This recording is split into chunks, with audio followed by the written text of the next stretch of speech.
We're going to get started in just about a minute. We are wrapping up today Constraint Drift. So, if you have been putting in a lot of effort without recognizing the results, this session will clarify why. We'll start it right at 6:30.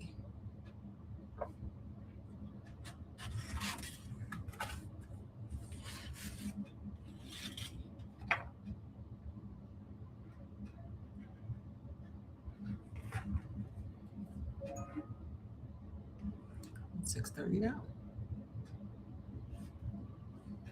So, if effort were the problem, you'd already be winning.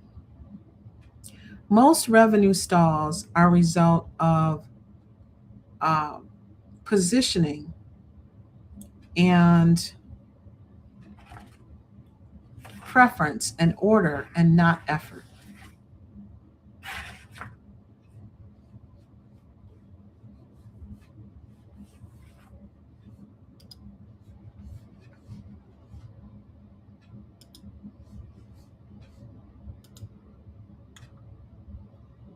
Let's start out with a definition um, of constraint drift.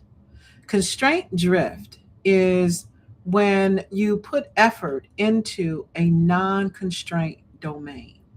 So the primary constraint remains the same, but there is no movement. The distortion compounds.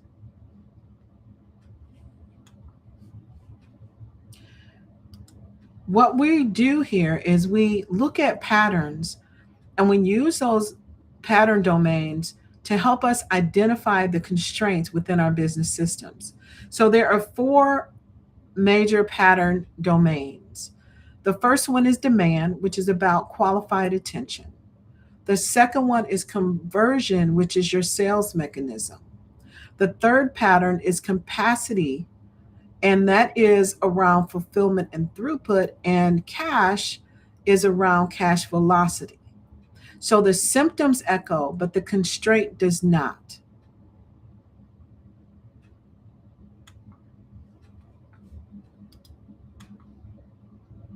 So let's take a look at the drift sequence because this is important. This sequence is the pattern that is most likely to be something you're familiar with today.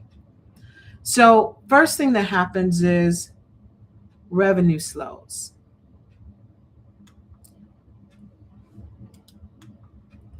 Symptom is misinterpreted. Effort increases. And the constraint remains.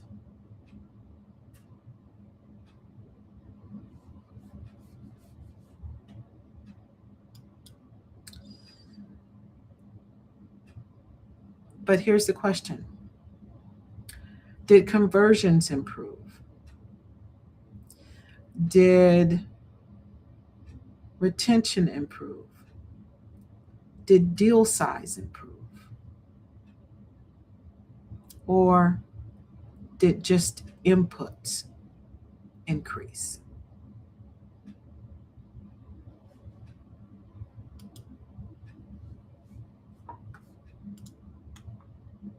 The constraint never moved. So let's look at the math. So we're going to start with a baseline scenario. In this scenario, we're going to look at actually two paths and actually calculate out the difference between the two.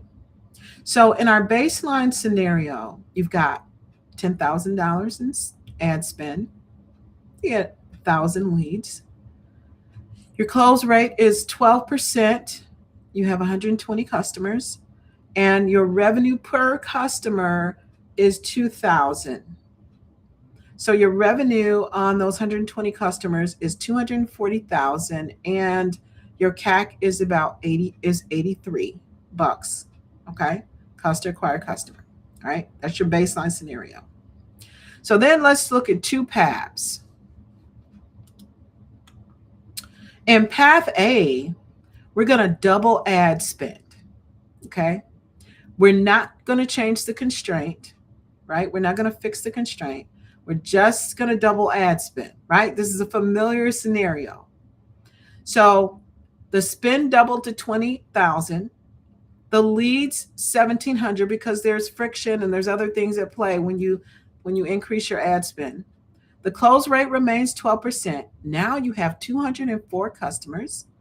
Your revenue is 408,000 and your CAC is up at 98. So the revenue per dollar, okay, ad spend for 408,000 divided by 20,000 is 20.4x. So you 20.4x your investment, okay?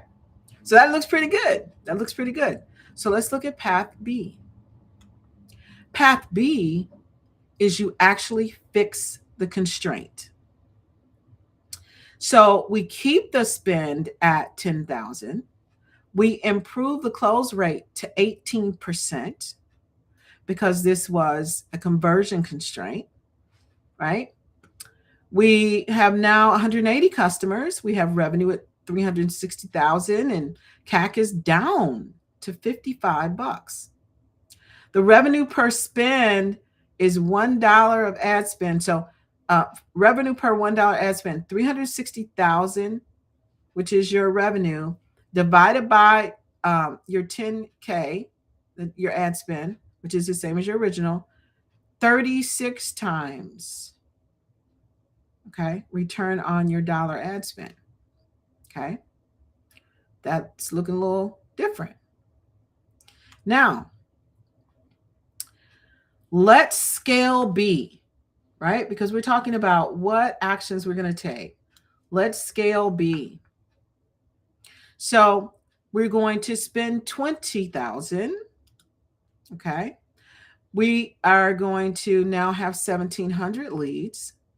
The close rate, because we addressed the conversion constraint, the close rate is now 18%. We have 306 customers, which we still have the same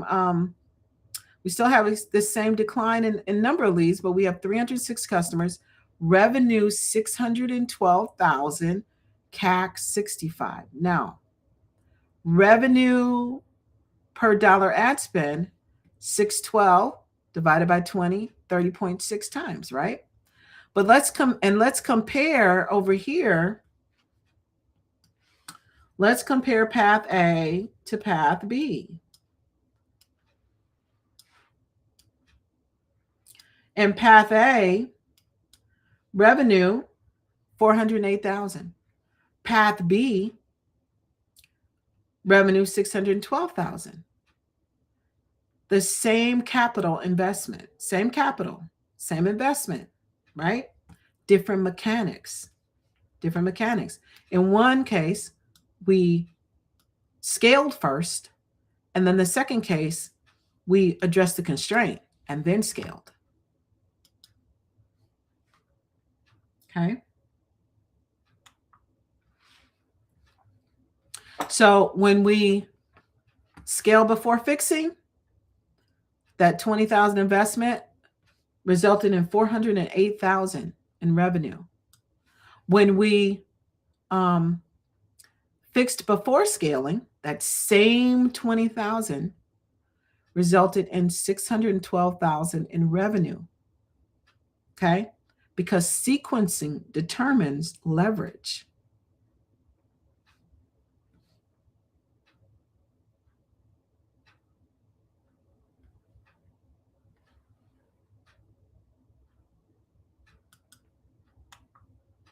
Now, who pays first? Let's talk about cash flow. So if you scale the scale first option, 20,000 out, you get your cash later.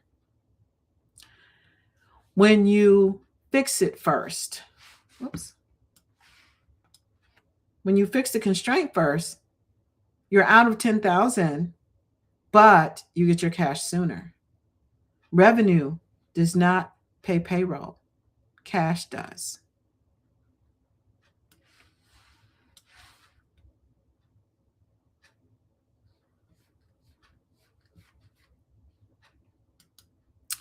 So my question is, if ads stopped,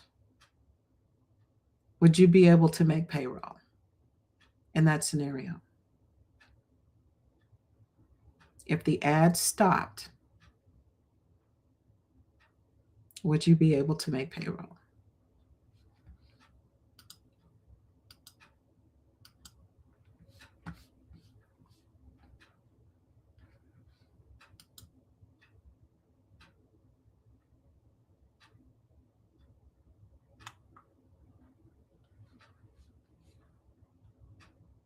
In one scenario, more capital is required before efficiency improves. In the fix first scenario, where we're addressing the constraint ahead of time, efficiency improves before capital increases. So control is when cash in outruns cash out. Cash in outruns cash out.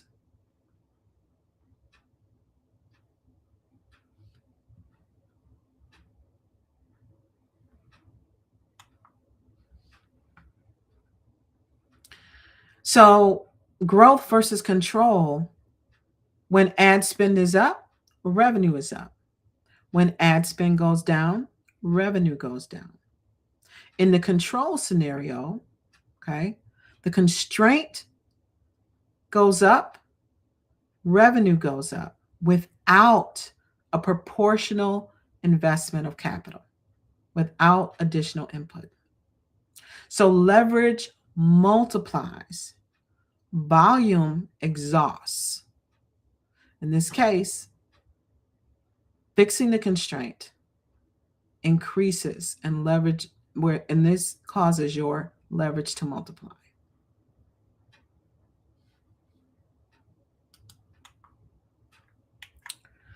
So effort does not create growth. Correct placement does. If constraint location is unclear, then I invite you to begin with the snapshot.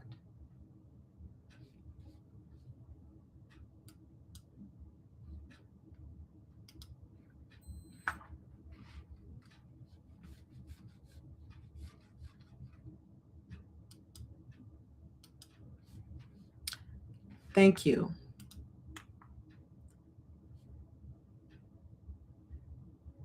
For your time of thinking clearly about constraint drift.